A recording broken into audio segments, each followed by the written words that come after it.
5, 4, 3, 2. Sintronicol somos todos. Estamos felices porque después de una pausa, una merecida pausa, hemos estado muy trabajosos acá en la Universidad Nacional de Medellín y Sintronicol no se acaba atrás. Muchas cosas de coyuntura, política local, nacional. Y bueno, todo eso nos ha convocado a traer a un invitado. Para todos, ya es conocido, pues este es el canal de él. Pero bueno, para nosotros no. Hablamos desde la Universidad Nacional de Medellín, Sintronicol. Profesor, bienvenido. Ricardo, pues muy complacido de ser un visitante de la sede sindical de Sintronicol aquí en Medellín y obviamente de este espacio del sistema de información sindical que ustedes tienen acá. Sí, el sistema informativo Sintronicol convoca a las más de 34 subdirectivas a nivel nacional de CIR Radio en las plataformas usuales. Pero estamos felices porque la idea es que esto sea más frecuente, profesor. O sea, que tengamos reflexiones desde la academia, desde lo local, desde las reflexiones de los líderes y de las personas que han hecho columnas editoriales de temas relevantes. Y este es uno de muchos programas, espero. Profe, les voy a hacer preguntas. ¿Qué Sí, por supuesto. Un saludo a todas las personas que nos siguen en redes e invitarlos también a que inviten y transmiten este material a otras personas. No olviden darle su me gusta a la publicación. Profe, ¿cómo ve el tema internacional de Colombia? ¿Se nos cambia el panorama desde el 8 de agosto? Totalmente, Ricardo. Digamos que cuando uno analiza la política exterior de Colombia, sufrió una alteración mayor con el gobierno de Gustavo Petro, pero fue una alteración positiva. ¿Por qué razón? Porque Colombia, a lo largo de toda su historia, ha seguido una orientación o una doctrina en materia de política exterior que se conoce como el Respice Polum, es un término en latín acuñado por el expresidente Marco Fidel Suárez, oriundo de acá de Bello, Antioquia. Y Respice Polum significa más o menos mirar hacia la estrella polar. Es una forma, digamos, metafórica de decir la política exterior de Colombia se debe guiar por lo que nos diga la estrella polar, es decir, los Estados Unidos. Y a fe que todos los gobernantes que ha tenido Colombia han cumplido con esa doctrina de materia de política exterior. Solamente en contados casos, muy contados casos, los gobernantes de Colombia se han salido, digamos, de la cartilla. Por tanto, la llegada de Gustavo Petro a la presidencia de la República significó literalmente una alteración un giro de 180 grados en materia de política exterior, porque ya su política exterior no estaba adscrita de manera total y plena a las orientaciones que emanaran desde el Departamento de Estado de los Estados Unidos, sino que el gobierno que está concluyendo intentó fortalecer los vínculos con sus similares, es decir, con los países de América Latina, e incluso avanzó en el esfuerzo de estrechar lazos de relaciones diplomáticas con países del continente africano, aprovechando que la vicepresidenta Francia Márquez, digamos, sirvió de puente con el continente africano para que Colombia se abriera a ese relacionamiento. Y ese no es un relacionamiento menor ni simplemente, digamos, romántico, sí, por la identidad étnica de la vicepresidenta con el continente africano. Es que en sentido estricto, todas las naciones debieran intentar diversificar sus relaciones, tanto políticas como comerciales y económicas. Y el continente africano es un verdadero diamante en bruto, poseedor de enormes riquezas naturales y obviamente es una posibilidad de vínculos de tipo comercial para los productores colombianos en los mercados africanos. Pero adicionalmente también Colombia, bajo la administración de Gustavo Petro, tomó decisiones que causaron un verdadero cataclismo, como romper relaciones con Israel, a quien se le acusa. Hace poco las Naciones Unidas volvió a ratificar que efectivamente lo que está Israel cometiendo en la Franja de Gaza y en el resto de Palestina es un genocidio con todas sus letras. Eso lo hizo el presidente Petro. Tuvo un activismo muy grande a nivel internacional. Adicionalmente, digamos, para cerrar ese comentario de lo que tuvimos estos 4 años en materia de política exterior, el presidente Gustavo Petro fue muy activo en los escenarios internacionales defendiendo políticas que en algunos casos siguen siendo todavía que no cuentan con el respaldo global, como el tema del calentamiento global y la necesidad de la descarbonización de la economía, la necesidad de hacer una transición energética, la de privilegiar a los pueblos y a las comunidades más allá de los negocios. Entonces fueron cambios muy profundos y efectivamente el presidente Petro se convirtió en un líder global. Esta semana que termina tengo entendido que esta prestigiosa publicación norteamericana Time destaca a Gustavo Petro como uno de los 100 líderes globales más influyentes. Entonces, digamos, antes de empezar a hablar de lo que puede sobrevenir con el nuevo gobierno, es bueno señalar que el cambio que introdujo Gustavo Petro en materia de política exterior fue un cambio favorable porque de todas maneras no casó una pelea con los Estados Unidos ni fue su pretensión, pero obviamente sí tomó una distancia con relación a los Estados Unidos, salió en defensa, por ejemplo, de la dignidad que le corresponde a los migrantes colombianos que por decisión del gobierno de los Estados Unidos debían ser repatriados, pero que fuesen repatriados en condiciones de dignidad, no como presos ni como animales que llevan al matadero, sino con una dignidad. Entonces, creo que el país ganó mucho en materia de política exterior y creo que vamos a observar cambios muy profundos, pero ya en un sentido negativo con el gobierno que se inicia. Bueno, profesor, tengo muchas preguntas, entonces voy a ir desescalando preguntas y usted dirá si le voy tirando de a una o se las tiro todas y usted las va capoteando como pueda. Mire, la primera es, si bien la política exterior de Colombia estuvo, digamos, históricamente, unidireccionalmente enfocada en los Estados Unidos, el diversificar genera posibilidades, es lo que entiendo de su apreciación anterior. Ahora mi pregunta es, el volver a tomar la única senda histórica válida para nosotros colombianos, que generalmente somos conservadores en nuestras inversiones, en nuestros riesgos, o sea, me estoy metiendo como en el ámbito económico de la persona de a pie y de los pequeños grupos económicos y de las pequeñas empresas. Yo creo que la polarización de Colombia se nota en eso, o sea, porque nosotros somos más costumbristas, entonces nos gusta más Estados Unidos que negociar con China, Japón, Asia en general, África, Australia, Europa. Nos gustaría como seguir esas cosas. Entonces, echamos a la cesta de la basura las pretensiones y los logros del gobierno saliente. Bueno, digamos algunas precisiones, Ricardo. Lo primero es que no hay un solo camino a nivel de las relaciones internacionales y de la diplomacia. Sí, señor. Hay varios caminos, incluso los países que, digamos, son más recelosos de su autonomía, de su soberanía diplomática y económica y política, procuran relacionarse por igual con distintas potencias. Ok. Pongo un ejemplo. Eso es saludable. Claro, eso es saludable.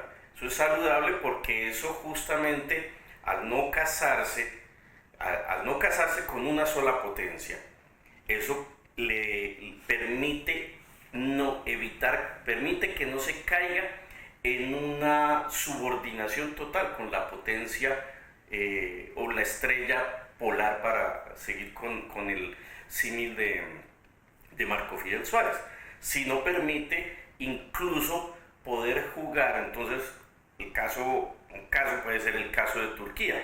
Turquía se mueve por igual hacia el lado de los Estados Unidos, es miembro de la OTAN. Hace poco, hace una semana larga, se desarrolló en Estambul, en Ankara, perdón, la cumbre de los países de la OTAN, que es la alianza militar de Occidente liderada por Estados Unidos.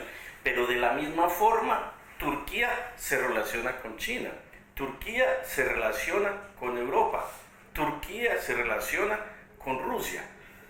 Y no quiero entrar en defensa del gobernante actual de Turquía, pero desde el punto de vista, digamos, abstracto del relacionamiento que hace Turquía, hace un relacionamiento multivectorial con distintas potencias, lo cual hasta cierto punto le permite a Turquía obtener ganancias o dividendos de ese relacionamiento múltiple. El pecado que ha cometido América Latina es que, habiendo distintos caminos, solamente ha orientado su relacionamiento diplomático y comercial y político con los Estados Unidos y en una menor medida con Europa. Pero el caso de Colombia creo que es más paradigmático porque hay otras naciones de América Latina, como Chile, como Perú, como México, que ya desde hace un tiempo empezaron a establecer vínculos inicialmente de tipo comercial con la República Popular China, que es el mayor mercado del mundo. Colombia llega tarde a ese relacionamiento con el continente asiático, que es un mercado potencial para los productos colombianos y que ayudaría a fortalecer y a diversificar lo que pudiéramos denominar la oferta exportable, los mercados a los que se exportan los productos colombianos. Entonces, la primera claridad que quería hacer es esa: no hay un solo camino. El que Colombia y otras naciones de América Latina solo hayan escogido ese camino puede haber algo de razón en lo que tú señalas de esa concepción conservadora que prevalece en Colombia, pero también obedece al papel que juegan los Estados Unidos en el hemisferio occidental. Efectivamente, la potencia militar, económica, política, y eso hace que los gobiernos los gobiernos de América Latina y de Colombia sean sumisos y no intenten, ni siquiera intenten salirse de la foto con los Estados Unidos. Entonces, y hay una adscripción total a la política exterior norteamericana, que es lo que vamos a empezar a ver y que podríamos analizar ahora más adelante, de lo que va a significar la política exterior bajo la administración de Abelardo de la Espriella, que aunque todavía no se ha posesionado, ya se han hecho algunos primeros anuncios. Ahí va mi segunda pregunta. Le lanzo la segunda. Listo. La segunda pregunta tiene que ver con un titular de la prensa local. No le quiero hacer publicidad a ningún periódico, pero decía 12.5 de incremento aranceles para Colombia a partir del pasado 24 de julio. Entonces, uno dice, pero eso ya es gestión de nuevos gobiernos, porque se da la información en el marco de la visita del nuevo vicepresidente de Estados Unidos. Entonces, mi pregunta va relacionada: usted es docente de ciencias políticas y es de la Universidad de Antioquia, o sea, es un académico.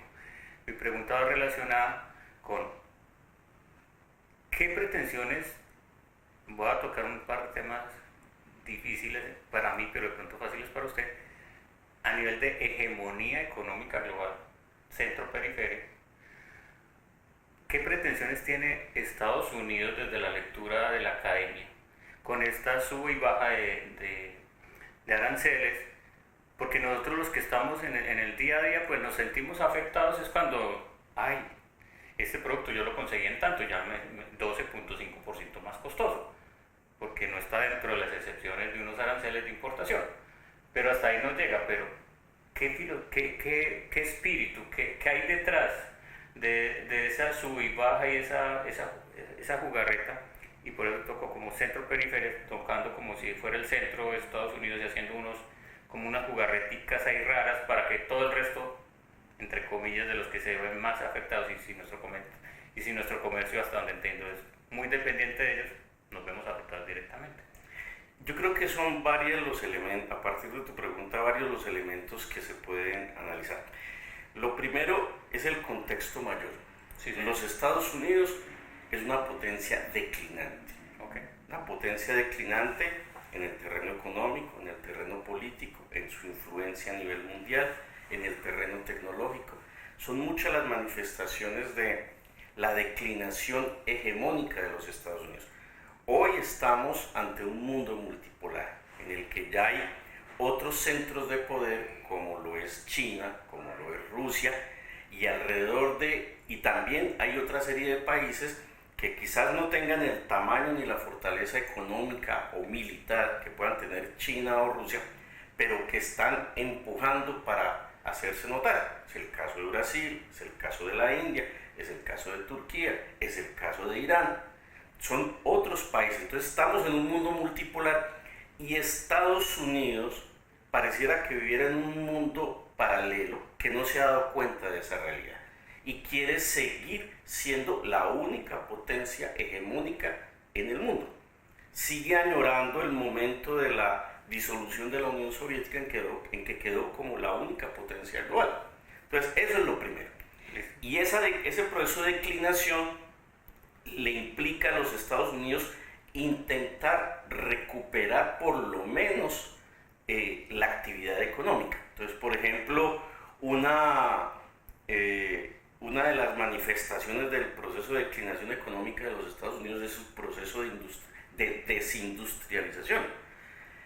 En aplicación de todas las políticas de corte neoliberal, los estadounidenses se deslocalizaron y mandaron todas sus empresas para el continente asiático, Filipinas, China, Vietnam, India, con el propósito de reducir los costos laborales. Eso sería tema de otra conversación después. Sí, señor. Pero con el propósito de reducir los costos laborales y poder competir a nivel global, deslocalizaron sus industrias. Esas industrias no volvieron. Y eso ha generado que la estructura productiva de los Estados Unidos haya cambiado. Y hoy día los Estados Unidos es un centro financiero, digamos, la vocación industrial se perdió. Y la perdió a manos de la República Popular China. Entonces, los Estados Unidos necesitan recuperar su hegemonía.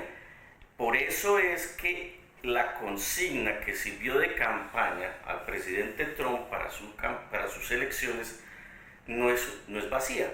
Hagamos de los Estados Unidos nuevamente grande, el famoso MAGA, Make America Great Again. Volvamos a hacer grande a los Estados Unidos. Eso, el solo lema quiere decir, es que ya no somos grandes, hay que volver a intentar ser grandes. Entonces, esa es una razón. Lo segundo es, los Estados Unidos, para seguir en el tema económico, es de los países más endeudados del planeta. Los Estados Unidos, quizás por debajo de Japón, tienen una deuda externa equivalente más o menos al 120-130% del Producto Interno Bruto. Eso significa que los Estados Unidos se endeudan más en lo que la riqueza nacional de la economía norteamericana está en condiciones de sustentar esa deuda. Entonces, ¿eso qué genera? ¿Cómo resuelves el problema de la deuda? El problema de la deuda solo lo puedes resolver de dos formas: clavándole impuestos a los ciudadanos norteamericanos, lo cual sería muy impopular, por un lado, pero en segundo lugar, con el presidente Trump, que quiere bajarle los impuestos a los mega ricos y extender los impuestos a la población en general. Pero una forma, digamos, menos dolorosa, entre comillas, de intentar resolver el problema de la deuda es que la deuda se la pague el mundo entero.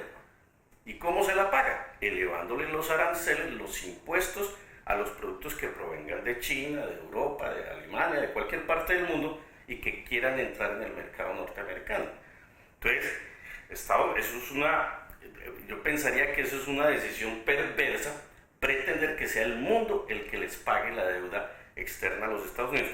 Deuda externa, esa sería otra ética por la que podríamos hablar también, deuda externa que en la mayoría de los casos se ha incurrido en esa deuda para pagar el enorme y cuantioso gasto militar para hacer guerras por doquier en todo el planeta.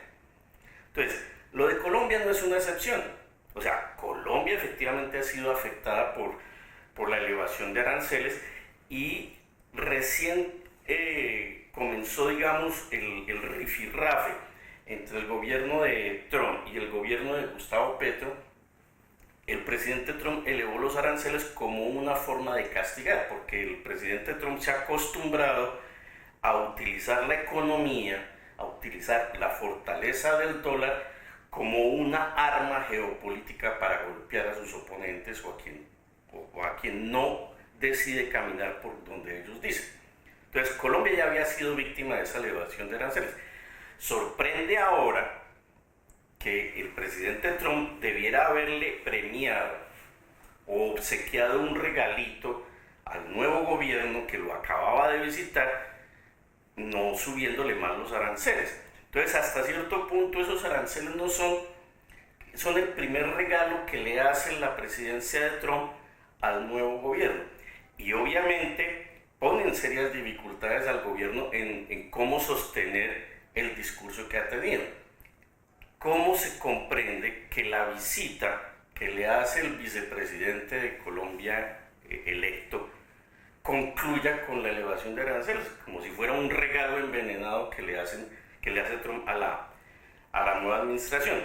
Pero lo otro que nos permite, así sea crudo decirlo, es que efectivamente se confirma lo que algunos han hecho, digamos, viral, y es que efectivamente los Estados Unidos no tienen amigos, tienen intereses.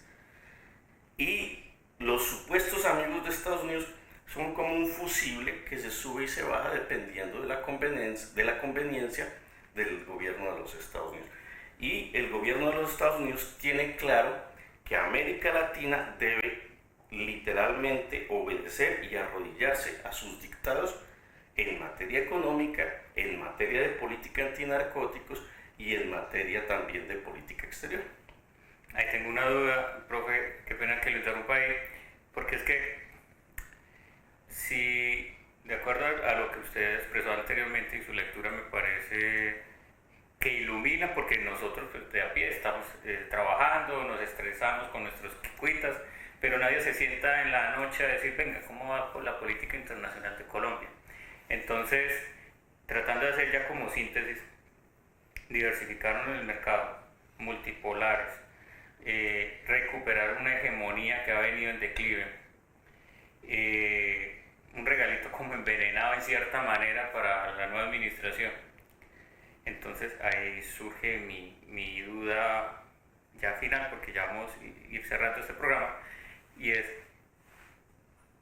a nivel económico, la dependencia a la moneda dólar, ¿qué nos generó? Y la no dependencia a esa moneda dólar, ¿qué nos pudo haber generado o nos habrá generado en este corto plazo, pensando que el mundo, digamos, el BRICS y lo que no es BRICS, o sea, pensando como que ya es multilateral la economía global? Entonces no sé si me voy a entender con la pregunta. Bueno, yo creo que Colombia es de los pocos países que todavía no ha explorado otro camino en materia, digamos, monetaria o de comerciar en otras divisas distintas al dólar. Mantenemos algún nivel de endeudamiento en euros, también hacemos negocios con Europa y obviamente pagamos en euros, pero en general la economía colombiana sigue orientada por el papel del dólar. A diferencia de otras naciones, como puede ser el caso de nuestro vecino Brasil, como puede ser el caso hasta el 3 de enero de Venezuela, que por el relacionamiento que habían adquirido con China, con Rusia, con los BRICS, estaban empezando a diversificar sus exportaciones y a pagar las importaciones en otras monedas, y de la misma forma a recibir sus divisas por las ventas de petróleo, por ejemplo en el caso de Venezuela, en otras monedas. No, Colombia no ha sido eso. O sea, Colombia, a pesar de estos 4 años de la administración de Petro, sigue todavía amarrada en materia monetaria al dólar.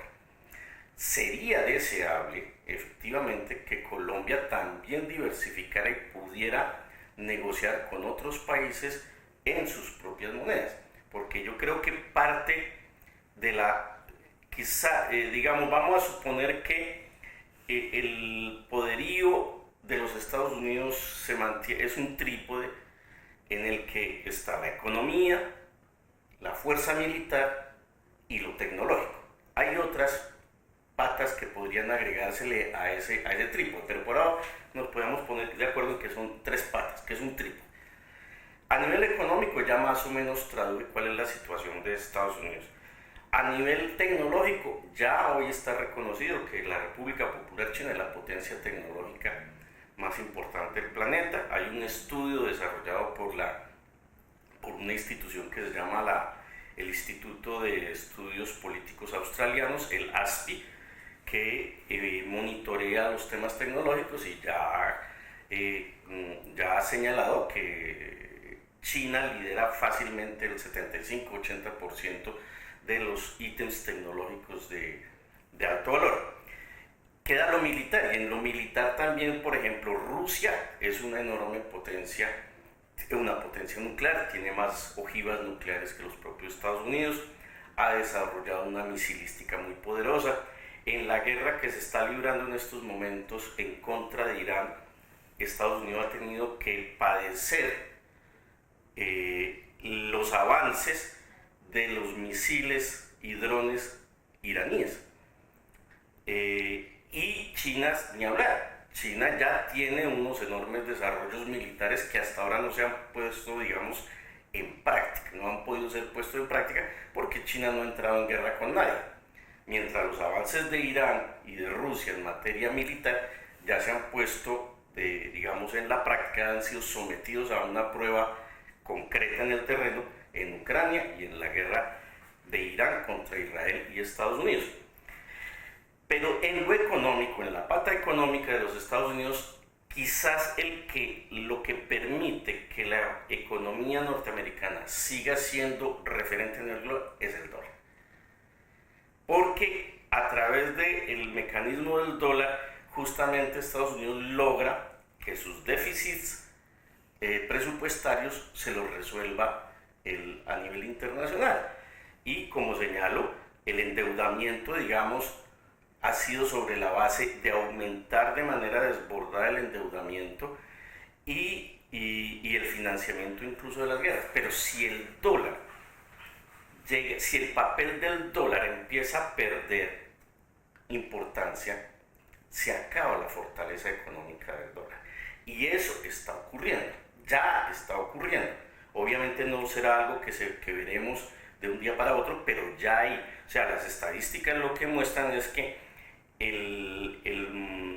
las reservas que los países mantienen en divisas cada vez reducen sus divisas en dólares para comprar euros, yenes o para comprar oro o en bitcoins. Entonces se ha ido debilitando el papel del dólar. La guerra que se está librando en estos momentos contra Irán puede ayudar a debilitar el dólar aún más. ¿Por qué razón? Porque si todo concluye como parece indicar con una derrota estratégica de los Estados Unidos en Irán, Irán es el que va a poner las reglas de juego a nivel petrolero en toda la zona del Golfo Pérsico. Y las reglas de juego implicarán la negociación de los mercados petroleros en divisas distintas al dólar. Entonces es un golpe muy duro y por eso los Estados Unidos necesitan compensar los problemas que tienen en otras partes del mundo con el continente americano. Y entonces ahí concluyo o remato recordando que a finales del año pasado, a finales de noviembre y comienzos de diciembre, se publicó la Doctrina de Seguridad Nacional de los Estados Unidos, en la que más o menos se dice Estados Unidos no puede darle el mismo importancia a todos los lugares del mundo, tiene que establecer prioridades. Incluso en ese establecimiento de prioridades se señala, bueno, vamos a ir como saliéndonos de Europa, y por eso lo que uno anticipa es que Estados Unidos va a dejarle el chicharrón de Ucrania a los europeos, va a intentar salirse del Medio Oriente mientras lo pueda hacer, para concentrarse fundamentalmente en el ataque a China. Porque todo esto, la en Ucrania, la guerra contra Irán, en el fondo son una guerra contra el grupo de los BRICS. Y entonces, para poder enfrentar esa situación, ¿qué le corresponde a Estados Unidos? Hacerse fuerte en su zona de influencia. Y su zona de influencia es el continente americano, que en este documento de seguridad nacional se denomina el hemisferio occidental. Entonces, digamos, eso es lo que puede ocurrir. Y bueno, finalizo señalando, porque, digamos, la idea era mostrar que había una alteración en materia de política exterior con Petro, pero que iba a volver otra alteración con la llegada de Velarde, y no la he mencionado y no quisiera que quede por fuera. ¿Y esa manifestación cuál es? Está clarísimo ya que el nuevo gobierno se va a adscribir y va a convertir nuevamente a los Estados Unidos como en el padrino de la política exterior. La visita de varios funcionarios del nuevo gobierno electo a los Estados Unidos es la expresión acabada de eso. Ya se ha anunciado que Colombia ingresará al escudo de las Américas, que el escudo de las Américas es un invento, llamémoslo de manera coloquial, de los Estados Unidos para literalmente controlar a los países de América Latina. Y ya se hizo una primera reunión de los países que han aceptado hacer parte del escudo de las Américas. Fue una reunión que se hizo en Doral, en la Florida, pero ya Colombia, que no asistió a esa reunión con el presidente Petro, va a hacerlo ahora con el gobierno electo. Incluso ya ha anunciado que la sede del escudo de las Américas podría llegar a ser Medellín. O sea, Medellín, porque teóricamente el escudo de las Américas es una alianza para combatir los carteles de la droga. Pero quienes conocen algo de la política antinarcóticos de los Estados Unidos saben perfectamente que la política antinarcóticos de los Estados Unidos ha sido el vehículo y la herramienta para controlar políticamente a los estados. Entonces, ¿qué va a pasar? Que se van a fortalecer la presencia de los Estados Unidos, la presencia física, militar, en bases con presencia de marines norteamericanos en todo el continente americano. Y eso es lo que vamos a observar. El presidente electo ya ha señalado que una de sus primeras decisiones va a ser restablecer relaciones diplomáticas con Israel. Entonces, lo cual es una verdadera paradoja, que mientras el mundo denuncia cada vez más el genocidio que Israel comete en Palestina, cuando personajes de un inmenso valor como el alcalde de Nueva York, Zohran Mamdani, invitan al gobierno de los Estados Unidos a detener a Netanyahu en caso de que pise tierra de los Estados Unidos, el gobierno de Colombia decida establecer relaciones diplomáticas con un gobierno genocida como el de Israel. En el mismo sentido, ya se ha anunciado que Colombia establecerá su embajada en Israel, no en Tel Aviv, sino en Jerusalén, que es una ciudad que está protegida por el derecho internacional y justamente que desde hace mucho rato se definía que debiera ser neutra a esos temas políticos, además porque Jerusalén es una ciudad santa para las tres religiones monoteístas más importantes del mundo: el catolicismo, el judaísmo y el islam. Entonces ya hay un asunto ahí. El tema de la política antinarcóticos hace parte de la política exterior, y el actual gobierno, a través del ya nombrado futuro ministro de Relaciones Exteriores de Colombia, ha anunciado que Colombia reiniciará la fumigación de cultivos ilícitos con glifosato, con todo lo que ello implica, porque es destrucción de la vegetación, afectación de la salud de las comunidades en las que hay cultivos de uso ilícito, pero en segundo lugar cambia la perspectiva de la política de evitar erradicar cultivos a través de un proceso de concertación con las comunidades que se ven abocadas por situaciones de pobreza o de economía a emprender este tipo de cultivos para privilegiar la parte policiva, la erradicación forzosa o la erradicación a partir de la fumigación. Y lo otro es que efectivamente en ese documento de seguridad nacional de los Estados Unidos un punto central es que vamos a evitar vamos a sacar, mejor dicho, para traducirlo en colombiano sería que Estados Unidos se propone sacar a China del continente americano. Qué pena, porque según veo ya nos están haciendo señitas de tiempo. Seguimos con otro programa. Por supuesto. Lo damos ahí, China. ¿Qué tal? Sí. Los invitamos a nuestro siguiente programa con la Gaceta. Sí, con Nueva Gaceta, claro. Sintraunicol en CIS, para seguir este tema, súper interesante. Qué pena haberlo interrumpido así. No, simplemente quería cerrar agradeciéndote a ti personalmente, Ricardo, haberme invitado a este espacio tan interesante que tiene Sintraunicol aquí en la sede de la Universidad Nacional de Medellín. Servir de respaldo del sistema informativo sindical, Sintraunicol a nivel el CIS, para hacer este ejercicio. Y obviamente que esta primera conversación creo que marca el inicio de un relacionamiento a nivel comunicativo entre la Nueva Gaceta de Medellín, Sintraunicol y el sistema informativo del Sintraunicol. Muchísimas gracias, los esperamos en nuestra siguiente emisión. Espero que este contenido les haya gustado. Les agradecemos a camarógrafo Carlos Ramírez y profesor, aquí a sus órdenes, y nos vemos en la siguiente.